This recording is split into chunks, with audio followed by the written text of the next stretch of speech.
أعوذ بالله من الشيطان الرجيم. بسم الله الرحمن الرحيم.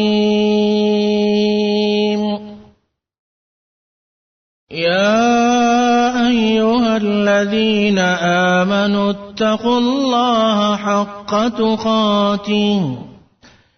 يا أيها الذين آمنوا اتقوا الله حق تقاته ولا تموتن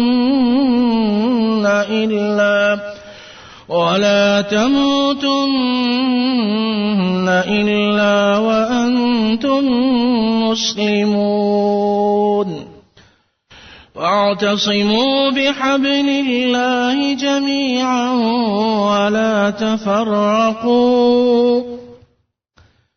واذكروا نعمة الله عليكم إذ كنتم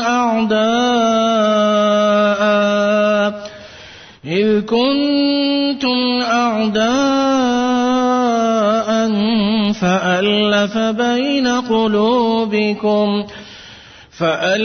بين قلوبكم فأصبحتم بنعمته إخوانا وكنتم على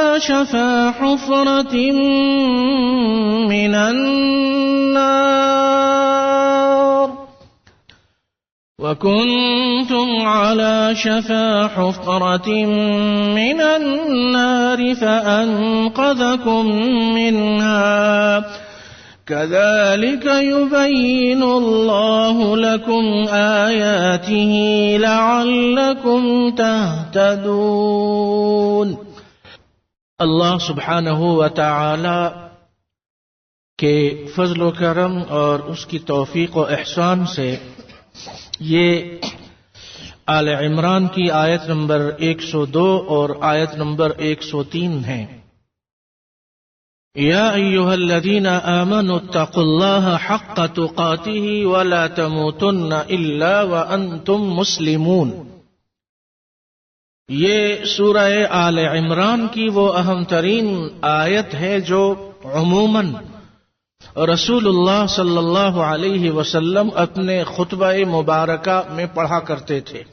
خطبۃ الحاجہ یا خطبہ مسنونہ یا خطبہ نکاح جب پڑھا کرتے تھے تو نکاح والے خطبے میں اور جو مسنون خطبہ ہوتا تھا اس میں اور عام جو خطبے ہوتے تھے اس میں عموماً 3 اہم ترین آیات قرآن پاک کی پڑھا کرتے تھے. اس کے بعد پھر ارشاد فرماتے تھے کہ ان الحمد للہ نحمدہ ونستعینہ ونستغفرہ، یا اسی سے ملتا جلتا خطبے کا کوئی اور جملہ ارشاد فرمایا کرتے تھے.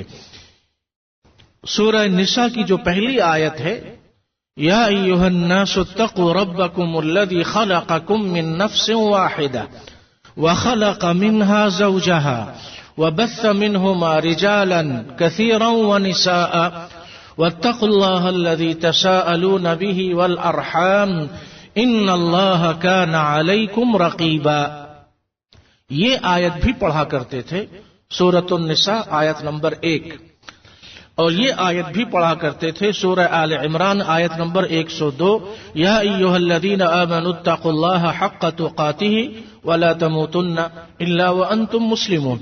اور تیسری آیت جو پڑھتے تھے وہ سورۃ احزاب کے آخر میں ہے، سورۃ الاحزاب کے آخر میں ہے، یا ایھا الذین آمنوا اتقوا اللہ وقولوا قولا سدیدا یصلح لکم اعمالکم ویغفر لکم ذنوبکم ومن یطع اللہ ورسولہ فقد فاز فوزا عظیما. تینوں آیات میں تقوی کا ذکر ہے.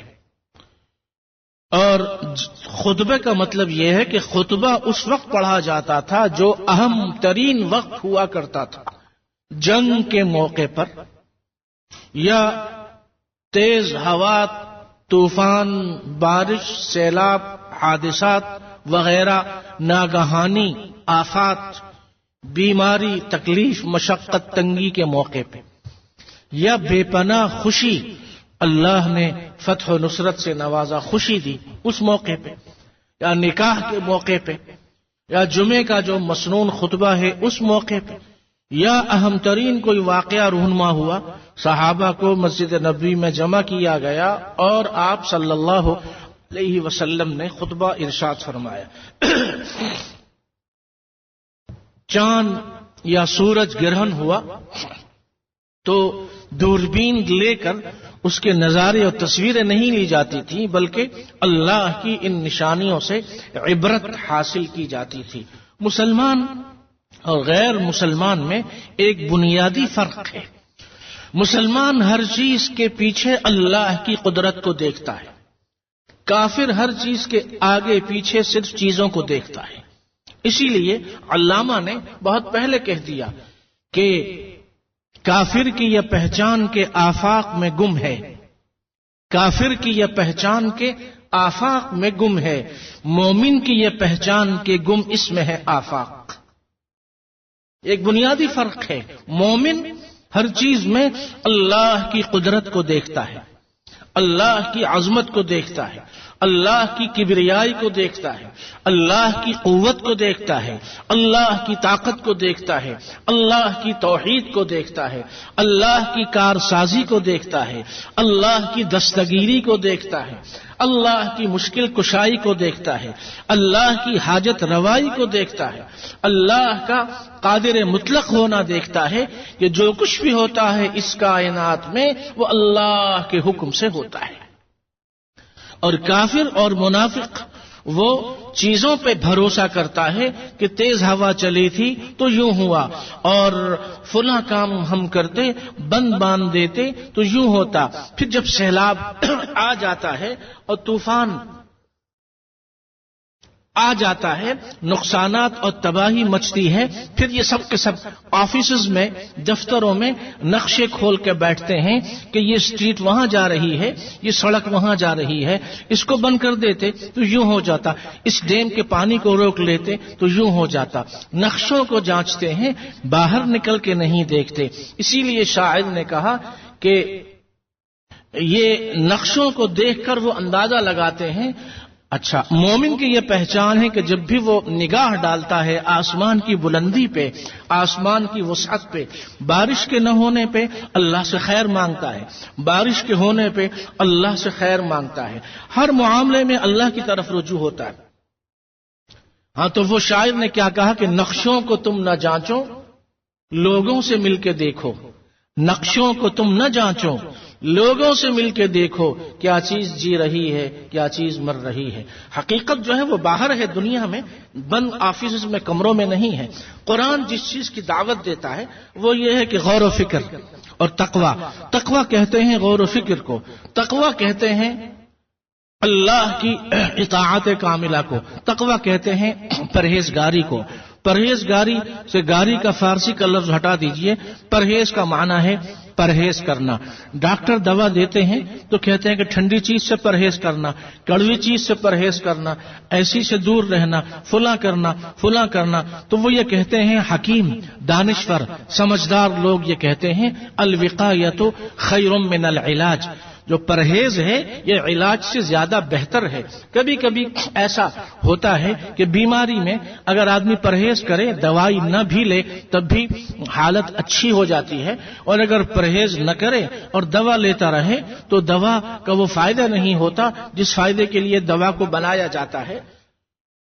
ان تینوں آیات میں جس چیز کا ذکر ہے وہ ہے تقوی، اور تقوی کہتے ہیں سیدنا امیر المؤمنین سیدنا علی رضی اللہ عنہ نے فرمایا الخوف من الجلیل، الخوف من الجلیل والحکم بالتنزیل والاستعداد لیوم الرحیل۔ تقوی کہتے ہیں الخوف من الجلیل، جلیل اللہ کی صفت ہے، جل جلالہ، اللہ سے ڈرنا۔ والحکم بالتنزیل، تنزیل الکتاب، قرآن پاک کے مطابق زندگی گزارنا۔ والاستعداد لیوم الرحیل، اور آخری سفر والے دن کی تیاری کرنا، اس کو تقوی کہتے ہیں۔ تقوی کا معنی پرہیز، احتیاط. اور یہی چیز معاذ بن جبل ہے، ابو ہریرہ ہیں، سیدنا عمر ہیں، کئی صحابہ رضی اللہ عنہم یہ فرماتے ہیں کہ تقوی کسے کہتے ہیں.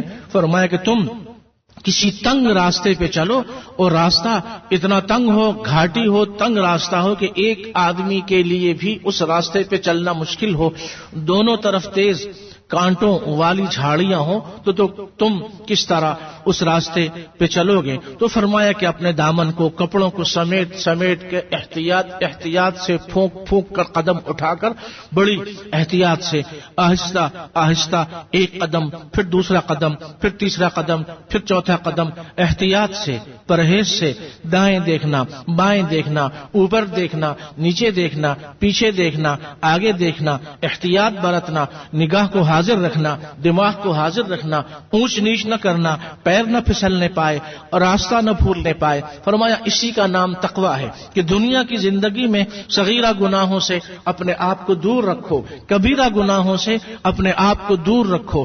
اللہ کی مخلوق میں سے کسی کو تمہارے اعضائے بدن سے کوئی تکلیف نہ ہو. احتیاط والی زندگی، احتیاط والی زندگی گزارنا، یہ تقوی اسی کو کہتے ہیں.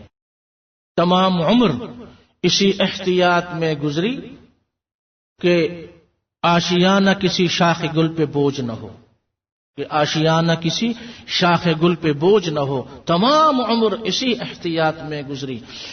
مفتی محمد شفیع صاحب رحمۃ اللہ علیہ کے بارے میں ان کے بیٹے محمد تقی عثمانی صاحب حفظہ اللہ نے لکھا کہ ہمارے والد اس قدر اللہ سے ڈرنے والے اور اللہ کی مخلوق کا خیال کرنے والے تھے کہ جب بیمار ہوئے تو رمضان المبارک کا مہینہ تھا تو ہم سے کہنے لگے کہ ہر مسلمان یہ چاہتا ہے، میں بھی یہ چاہتا ہوں کہ روزے کی حالت میں موت آ جائے، مبارک دن موت آ جائے، ایسی حالت میں موت آئے کہ اللہ راضی ہو جائے، رکوع کی حالت ہو، سجدے کی حالت ہو، نماز کی حالت ہو، وضو میں ہو، پاک ہو، اللہ کی اطاعت کرتے ہوئے موت آ جائے، تلاوت کرتے ہوئے موت آ جائے. فرمایا کہ میرا بھی دل یہ چاہتا ہے کہ رمضان کا مبارک مہینہ مل جائے مجھے، لیکن جب میں یہ سوچتا ہوں کہ سخت گرمی ہے اور اگر میں مر گیا تو مجھ سے محبت کرنے والے لوگ بہت ہیں، دور دور سے لوگ آئیں گے، روزہ بھی ہوگا، سخت گرمی ہے، اللہ کی مخلوق کو تکلیف ہوگی، تو میں کبھی کبھی یہ کہتا ہوں کہ اے اللہ مجھے رمضان میں موت نہ دے، اس لیے کہ میرے مرنے کی وجہ سے تیری بہت ساری مخلوق کو تکلیف ہوگی، اس لیے مجھے رمضان میں موت نہ دے تاکہ لوگوں کو تکلیف نہ ہو. تمام عمر پھر یہ شعر پڑھا کرتے تھے، تمام عمر اسی احتیاط میں گزری کہ آشیانہ کسی شاخ چمن پہ بوجھ نہ ہو. یہ ہے یعنی اللہ والوں کے معاملات عجیب ہیں، چھوٹی چھوٹی بات پر تقوی کا لحاظ کرتے ہیں کہ یہ تقوی ہے. تقوی کہتے ہیں اللہ سے ڈرنے کو. تقوی صرف تہجد کا نام نہیں ہے، تقوی صرف داڑھی کا نام نہیں ہے، تقوی حج اور عمرے کا نام نہیں ہے، تقوی دین کا نام ہے. مسلمان کی پوری زندگی جب دین کے مطابق گزرتی ہے اس کو تقوی کہتے ہیں. ایک چیز کو لے لینا اور باقی تمام دین کو چھوڑ دینا یہ خوش فہمی ہے. ایک عبادت کو لے لینا، ایک نیکی کو لے لینا اور اس کے مقابلے میں بہت سارے فرائض ہیں، واجبات ہیں، حقوق العباد ہیں. بیوی کا حق ہے، والدین کے حقوق ہیں، اولاد کے حقوق ہیں، اللہ کی مخلوق کے حقوق ہیں، بیوی پہ شوہر کے حقوق ہیں، والدین پہ اولاد کے حقوق ہیں، اولاد پہ والدین کے حقوق ہیں، رشتہ داروں کے ایک دوسرے پہ حقوق ہیں. ان سے بالکل آنکھیں بند کی ہوئی ہیں اور یہ سمجھتے ہیں کہ شب قدر میں جاگ لیے اور شب قدر میں عمرہ کر لیا اور چند عمرے کر لیے اور مسجد بنا دی اور زکوٰۃ صدقہ دے دیا اور نوافل پڑھ لیے تو دین تو ادخلوا فی السلم کافہ، اے مسلمانوں پورے کے پورے داخل ہو جاؤ. جب تقوی کا ذکر آیا تھا تو اللہ کے نبی صلی اللہ علیہ وسلم نے اپنے دل کی طرف 3 مرتبہ اشارہ کیا تھا اور یہ فرمایا تھا التقوی ہا ہونا ویشیر الی صدرہ ثلاثا. یہاں 3 مرتبہ اشارہ کیا تھا التقوی ہا ہونا، التقوی ہا ہونا، التقوی ہا ہونا، تقوی ادھر ہے، تقوی ادھر ہے، تقوی ادھر ہے. تو یہ نہیں فرمایا کہ تقوی ادھر ہے، تقوی ادھر ہے، تقوی ادھر ہے، تقوی ادھر ہے، یا زبان کے بارے میں کہ تقوی نہیں، وہ ادھر دل کے اندر ہے. گویا کہ اگر کسی مسلمان کی دینداری کا، نیکی کا، نماز کا، تلاوت کا، ذکر کا، اذکار کا، اچھائیوں کا اثر دل پہ پڑتا ہے، دل میں اللہ کا خوف پیدا ہو رہا ہے، دل نرم ہو رہا ہے، دل آخرت کی طرف مائل ہو رہا ہے، دنیا کی چیزوں کی محبت کم ہو رہی ہے، موت کی فکر ہے، قبر کی فکر ہے، کتنے 100 سال کتنے 1000 سال قبر میں پڑے رہنا ہے، قبر کی تنہائی، قبر کا اندھیرا، قبر کی تاریکی، قبر کی وحشت، قبر کی دہشت، قبر کا بھیانک پن، اس کی تیاری اگر ہو رہی ہے، اس کی تیاری اگر ہو رہی ہے، اس کی فکر دل میں پیدا ہو رہی ہے، اس کی فکر دل میں پیدا ہو رہی ہے، اس کے مطابق پھر اعضائے بدن عمل کر رہا ہے، اس کو تقویٰ کہتے ہیں. اس لیے کہ انسان جو زبان سے بولتا ہے، ہاتھ اور اعضائے بدن جو کچھ کرتے ہیں، اس کا اثر سب سے پہلے یہاں پڑتا ہے. تو جب گناہ کا ذکر آیا تب بھی دل کو بیان کیا، نیکی کا ذکر آیا تب بھی دل کو بیان کیا. یہ جو حدیث میں نے پڑھی، التقوی ہا ہونا، تقوی ادھر ہے، اپنے دل کی طرف، سینے کی طرف.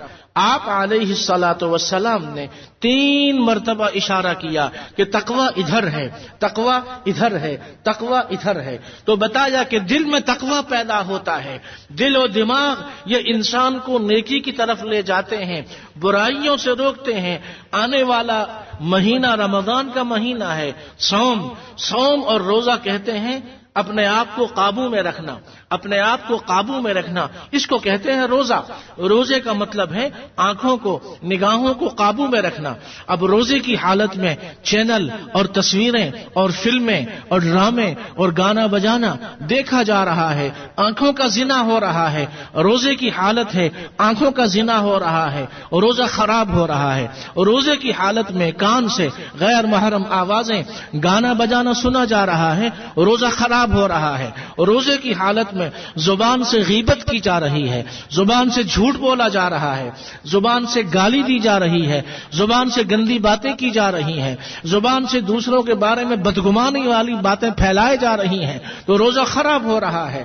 ہاتھوں سے خراب کام ہو رہا ہے، حرام کمائی، دوسروں کو تکلیف اور اذیت پہنچائی جا رہی ہے، روزہ خراب ہو رہا ہے.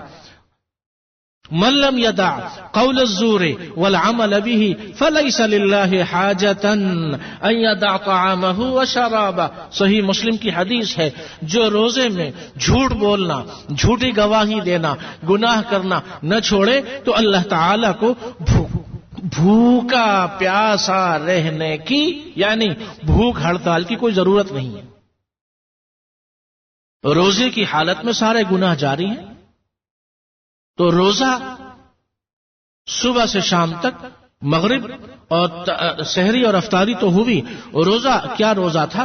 روزہ رکھا گیا تھا تقوی کے لیے، تقوی حاصل نہیں ہوا. روزے کا مقصد ہے لعلکم تتقون، نماز کا مقصد ہے لعلکم تتقون، حج کا مقصد ہے لعلکم تتقون، تلاوت کا مقصد ہے لعلکم تتقون. تو تقوی پیدا ہوتا ہے ہر نیکی سے. جب نیکی سے تقوی پیدا نہ ہو تو اس کا مطلب ہے کہ نیکی سنت کے مطابق انجام نہیں دی گئی یا نیکی قبول نہیں ہوئی، اس لیے اس کا اثر دل پہ نہیں پڑا. حج کرنے سے، عمرہ کرنے سے، نمازیں پڑھنے سے، تلاوت کرنے سے، دعائیں کرنے سے، ذکر کرنے سے زندگی نہیں بدلتی، گناہ کم نہیں ہوتے، جیسے تھے ویسے ہی ہیں. تو معاملہ گڑبڑ ہے. اس لیے تقوی یہ ہے کہ انسان اپنی زندگی کو احتیاط سے گزارے، اپنی زندگی کو احتیاط سے گزارے. احتیاط یہ ہے کہ اپنی مرضی کا سونا نہیں، اپنی مرضی کا جاگنا نہیں، اپنی مرضی کا آنا نہیں، اپنی مرضی کا جانا نہیں. جو کچھ بھی ہوگا وہ اللہ اور اس کے رسول صلی اللہ علیہ وسلم کے حکم کے مطابق، اس کو تقویٰ کہتے ہیں۔ اگر کوئی غلطی ہو جائے، صغیرہ گناہ ہو جائے، کبیرہ گناہ ہو جائے، سچے دل سے توبہ کر لی جائے تاکہ اس کا اثر ختم ہو جائے۔ تو جب نیکی کا ذکر کیا تب بھی دل کی طرف اشارہ کیا، اس لیے کہ نیکی کا اثر دل پہ پڑتا ہے۔ تو یہ بتا دیا کہ دیکھو نیکی کر کے دیکھ لو، نیکی کی وجہ سے وہ نیکی، 1 ریال کسی کو دیا وہ بھی نیکی ہے، 2 رکعت نفل پڑھے تو بھی نیکی ہے، 1 آیت یا 1 سپارہ پڑھ لیا وہ بھی نیکی ہے، عمرہ کیا وہ بھی نیکی ہے، کسی کی مدد کی وہ بھی نیکی ہے۔ تو یہ کر کے دیکھو، دل کو دیکھو، دل کو دیکھو، دل کو دیکھو، دل کو دیکھو، جانچو پرکھو، ٹٹولو، پرکھ لو، دیکھو دل کیا کہتا ہے، دل سے پوچھو، دیکھو دل کیا کہتا ہے۔ دل اگر ویران ہے، بنجر ہے اور کچھ ٹس سے مس نہیں ہوا، حرکت پیدا نہیں ہوئی، تو پھر اپنی نمازوں کی فکر کرو، اپنے زکوٰۃ صدقے کی فکر کرو، حج عمرے کی فکر کرو، اور دیکھو کہیں کوئی ایسی دراڑ ہے، کوئی ایسی جگہ ہے، کوئی ایسا گناہ ہے، کوئی ایسی وجہ ہے کہ وہ نیکی قبول نہیں ہوئی۔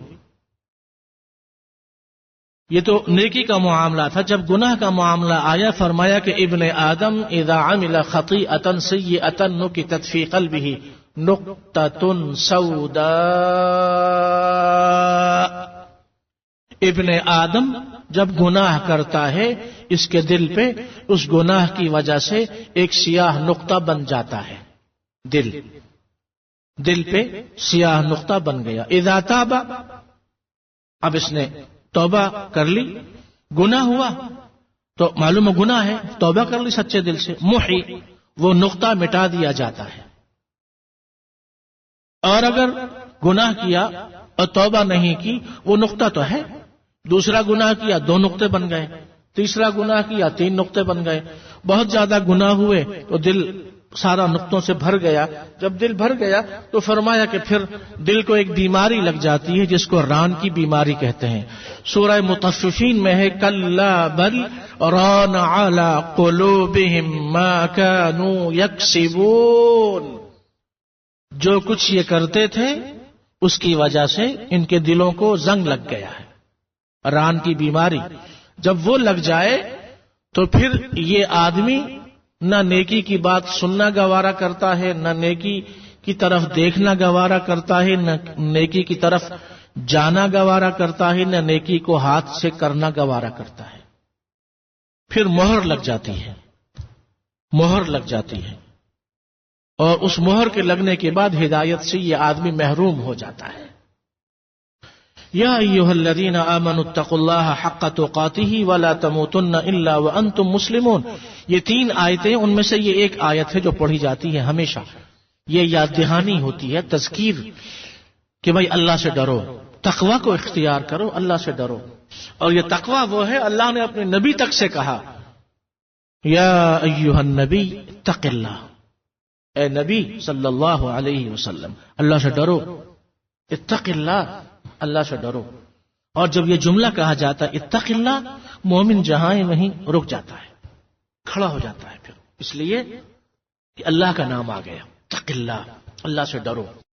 سیدنا عبداللہ بن مسعود رضی اللہ عنہ یہ فرماتے ہیں، اور بعض روایات میں یہ ہے کہ یہ رسول اللہ صلی اللہ علیہ وسلم نے فرمایا اتقوا اللہ حق تقاتہ یا ایھا الذین آمنوا، اے ایمان والو، اتقوا اللہ، اللہ سے ڈرو، حق تقاتہ، جیسے اللہ سے ڈرنے کا حق ہے، ولا تموتن الا وانتم مسلمون، اور تم میں سے کوئی بھی نہ مرے مگر یہ کہ مسلمانی کی حالت میں۔ آیت کا جو اخیر حصہ ہے یہ موت سے متعلق ہے، اسلام پر موت، مسلمانی پر موت۔ تم میں سے کوئی بھی نہ مرے مگر یہ کہ وہ مسلمان ہو کے مرے۔ اب ظاہر ہے مرنا ہمارے اختیار میں تو نہیں ہے، اللہ کی طرف سے جب موت کا وقت آئے گا اس وقت موت طاری ہوگی۔ لیکن یہ اتقوا اللہ کے ساتھ ولا تموتن آ کر یہ بتا رہا ہے کہ اگر تم یہ چاہتے ہو کہ تمہارا خاتمہ ایمان پر ہو، اگر تم مسلمانی پر، اسلام پر مرنا چاہتے ہو، اگر تم یہ چاہتے ہو کہ تمہارا خاتمہ اسلام پر ہو، ایمان پر ہو، تو اس کا طریقہ یہ ہے کہ تقوی کو اختیار کرو۔ جب تم تقوی کو اختیار کیے رہو گے، اسی دوران جب موت کا وقت آئے گا تو اسلام پر تمہاری موت واقع ہوگی۔ اور اگر تم تقوی کو چھوڑ دو گے، غفلت والی زندگی گزارو گے، بے خبری والی زندگی گزارو گے، تو بے خبری والی زندگی، گزشتہ درس میں مولانا خالد صاحب نے جو درس دیا اس میں جو باتیں کی، اس میں یہ بھی تھا کہ بے خبری یہ بہت بڑا گناہ ہے۔ یہ بے خبری انسان کو بہت دور لے جاتی ہے۔ تو اگر غفلت والی زندگی گزارو گے، بے خبری والی زندگی گزارو گے، تو پھر تمہارا خاتمہ ایمان پر نہیں ہوگا۔ بے ایمان ہو کے مرو گے، فاسق و فاجر ہو کے مرو گے، منافق ہو کے مرو گے، مومن مسلمان ہو کے نہیں مر سکتے، اس لیے کہ تم تقوی والی لائن کو تم نے چھوڑ دیا۔ اور تقوی کے بارے میں یہ فرمایا تھا کہ ہمارے شیخ مولانا علی میاں رحمۃ اللہ علیہ فرمایا کرتے تھے، اللہ سے ڈرو، یعنی اللہ کا لحاظ کرو۔ اور یہ ترمذی کی حدیث ہے، رسول اللہ صلی اللہ علیہ وسلم نے فرمایا، ترمذی کی حدیث ہے، اللہ سے کم از کم اتنی حیا کرو جتنی تم اپنے خاندان کے ایک بزرگ اور بڑے سے کرتے ہو۔ اپنے والد سے حیا آتی ہے، بڑے بھائی سے حیا آتی ہے نہیں آتی؟ ماموں، خالو، تایا جو بڑے ہوتے ہیں ان کے سامنے آدمی، جو لڑکے سگریٹ پیتے ہیں وہ سگریٹ نہیں پیتے، وہ پیر پھیلاتے نہیں، ادب سے بیٹھتے ہیں۔ اگرچہ آج کل تو بڑا چھوٹا سب برابر ہے، اور یہ انگلش میڈیم اسکول جو ہیں ان کی مہربانی سے یہ بچے ہمارے باپ بنے ہوئے ہیں، اس لیے کہ ان کو آپ ٹچ نہیں کر سکتے۔ ان کو یورپ میں بھی یہ ہے کہ ٹچ کیا انہوں نے فوراً پولیس کو بلا لیا، تو یہ تو باپ ہیں، بچے نہیں ہیں، یہ باپ بچے ہیں اور بیٹے باپ ہیں، اور ان کے ساتھ پھر صحیح سلوک بھی ہوتا ہے وہاں۔ بیوی کو ہاتھ لگایا تو پولیس آ گئی جیل میں بند، بچے کو ہاتھ لگایا تو گویا کہ جب اللہ کا نبی صلی اللہ علیہ وسلم یہ فرماتا ہے کہ 7 سال کے بچے ہوں ان کو نماز کی تلقین کرو، وَاضْرِبُوهُمْ بِهَا، 10 سال کے ہوں تو اگر نماز نہ پڑھے تو ان کو مارو، لیکن مار وحشیانہ نہ ہو، ایسی مار ہو کہ ان کو ادب سکھایا جائے۔ لیکن یورپ والے یہ کہتے ہیں کہ نہیں، ان کو آپ ٹچ نہیں کر سکتے، ہاتھ نہیں لگا سکتے، یہ ہیومن رائٹس ہیں ان کے۔ ظاہر ہے ان کی اپنی ایک دنیا ہے، اللہ اور اس کا رسول اس سے بری ہے۔ انگلش میڈیم کے بہت سارے کمالات ہیں، ان کمالات کا اظہار ہمارے بچے بچیاں گھروں میں بھی کرتے ہیں۔ ان کا رہن سہن، اٹھنا بیٹھنا، گفتگو کا طریقہ سب وہی ہوتا ہے جو ان کا ہے۔ تو آداب جو مشرق میں سکھائے جاتے ہیں، آداب جو ہمارے گھروں میں سکھائے جاتے ہیں، یہ آداب فرزندی ابراہیم نے اسماعیل کو ادب ہی تو سکھایا تھا، تبھی تو بچے نے کہا تھا کہ ابا گردن پہ چھری پھیر دیجئے، آپ ہماری زبان سے آہ تک کا جملہ نہیں سنیں گے۔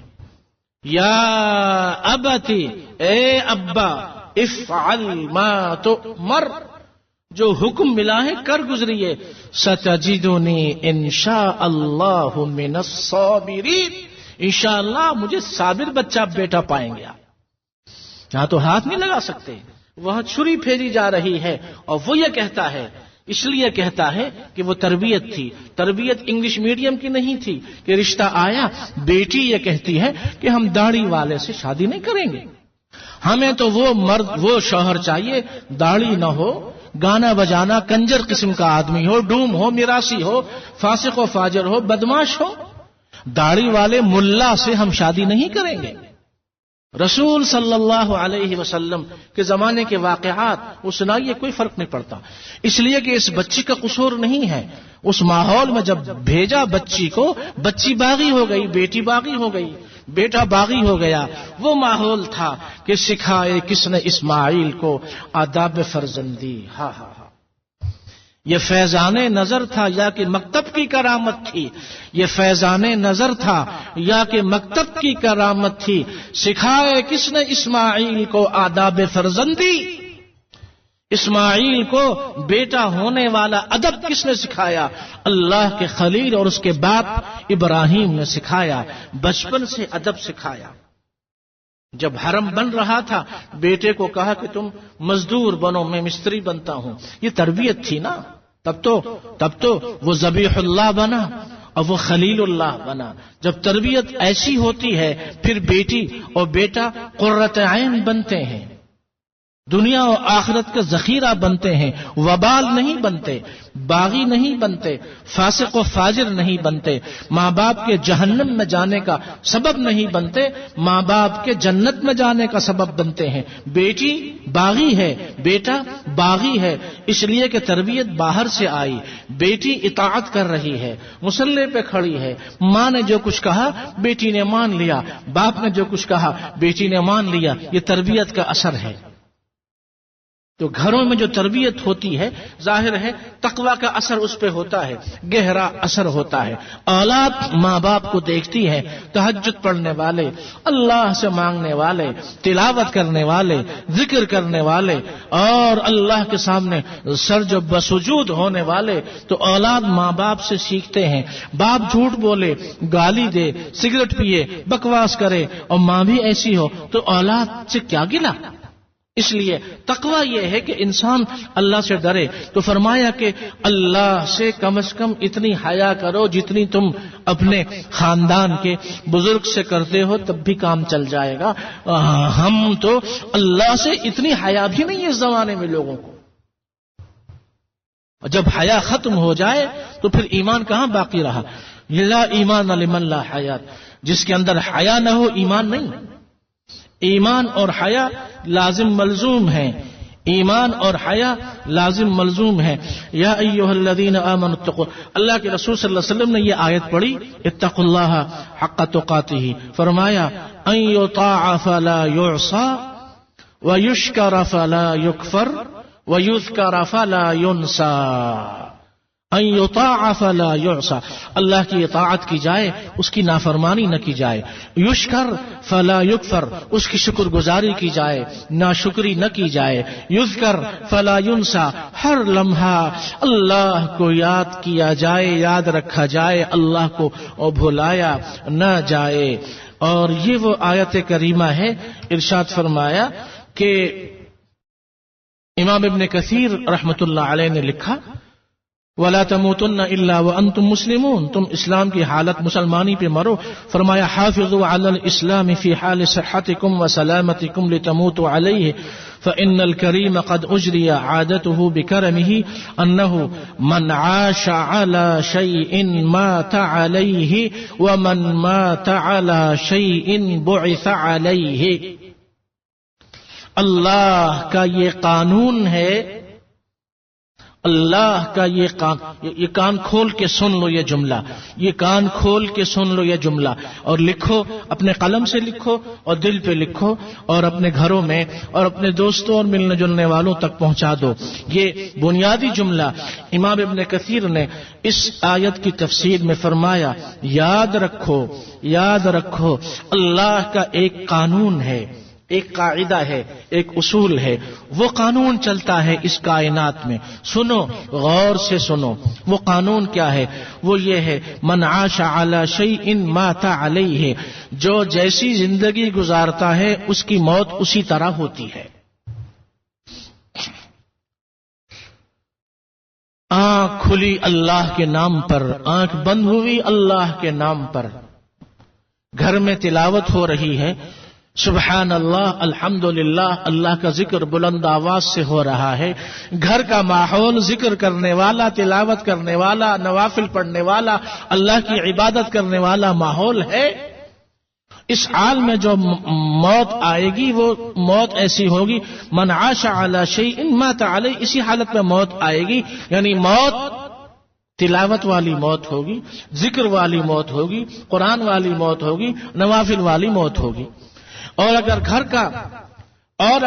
گھر کا ماحول گانے بجانے والا، بے پردگی، بے حیائی والا، گالی گلوچ والا، غیبت والا، بہتان تراشی والا اور رشتہ داروں کی غیبت کرنا اور ادھر ادھر کی فضول باتیں کرنا اور بے حیائی والی باتیں کرنا اور فضول باتیں کرنا، دنیاوی باتیں کرنا، اللہ کا ذکر خیر نہیں ہے، اس کے رسول صلی اللہ علیہ وسلم پہ درود شریف اور اس کا ذکر خیر نہیں ہے، نیکی کی تلقین نہیں ہے، تعلیم نہیں ہے، تربیت نہیں ہے تو یہ موت ظاہر ہے فسق و فجور والی، بے ایمانی والی موت ہوگی، ایمان والی موت نہیں ہوگی۔ تو قاعدہ یاد رکھیے، جو جس حالت پر زندگی گزارتا ہے اسی حالت پر مرتا ہے۔ دو باتیں ہیں، پہلی بات تو یہ ہوئی، پہلی بات کیا ہوئی؟ جس چیز، جس حالت، جس طرز زندگی، جس طرز معاشرت، جس طریقے کی زندگی جو گزارتا ہے اسی پہ مرتا ہے، یہ پہلی بات۔ اور دوسری بات بھی سن لو، من مات علی شیء بعث علیہ، جو جیسے مرے گا اسی حال میں اٹھایا بھی جائے گا۔ انما الاعمال بالخواتیم، اللہ کے ہاں کیا دیکھا جاتا ہے؟ اللہ کے ہاں کیا چیز دیکھی جاتی ہے؟ اللہ کے ہاں خاتمہ دیکھا جاتا ہے۔ اس بندے کا خاتمہ کیسے ہوا؟ خاتمہ دیکھا جاتا ہے، کیسے مرا؟ کلمہ پڑھ کر مرا یا غفلت کی موت مرا؟ بیوی موجود ہے، بہو موجود ہے، بیٹی موجود ہے، بیٹیاں آ گئے، بیٹے آ گئے، پوتے نواسے آ گئے، گھر والے آ گئے اور کہتے ہیں کہ پڑھیے لا الہ الا اللہ، ابا پڑھو لا الہ الا اللہ، ابا پڑھیے لا الہ الا اللہ۔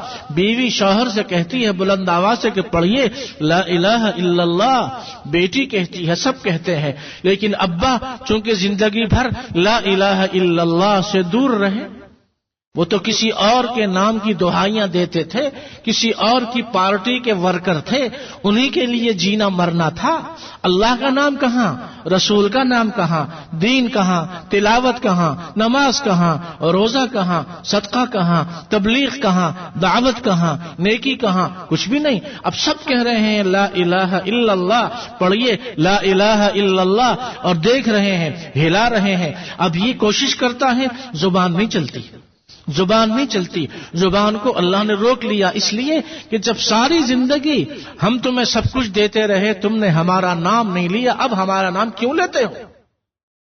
مرو اسی والملائکۃ اخرجوا انفسکم والملائکۃ باسطوا ایدیہم، اور وہ فرشتے کیا ہے؟ فرشتے منہ پہ تھپڑ مار مار کر روح نکالیں گے۔ سورہ محمد میں ہے، سورہ انعام میں ہے، فرشتے منہ پر تھپڑ مار مار کر روح کھینچیں گے، اور فرشتے کا تھپڑ وہ لگے گا اس لیے کہ زندگی بھر لا الہ الا اللہ سے دور رہے۔ ٹی وی چینل لگاؤ، ارے ڈرامے لگاؤ، ارے گانا بجانا لگاؤ، موسیقی لگاؤ، انجوائے کرو۔ یہ لائف انجوائے کرنے کے لیے اللہ نے دی ہے؟ مولوی اور یہ ذکر اور یہ قبر اور یہ جنت، یہ تو ایسی خامخواہ فضول باتیں ہیں۔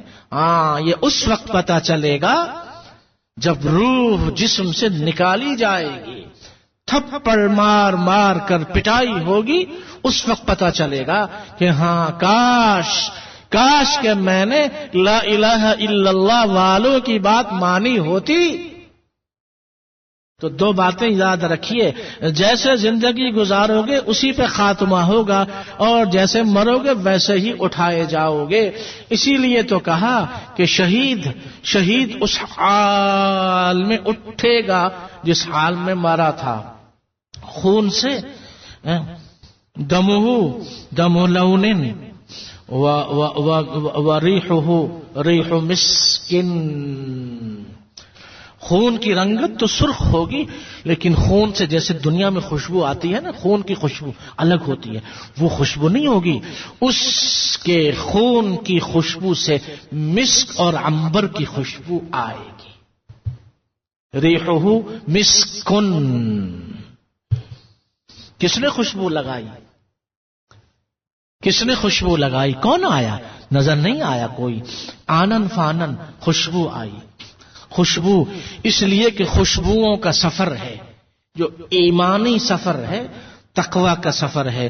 یا ایھا الذین آمنوا اتقوا اللہ، تم بھی خوشبو لگاتے ہو، یہ خوشبو ایک دو دن میں چلی جاتی ہے، گھنٹے دو گھنٹے میں چلی جاتی ہے۔ ایمان والی خوشبو ایسی ہے، وہ آ جائے تو پھر جاتی نہیں۔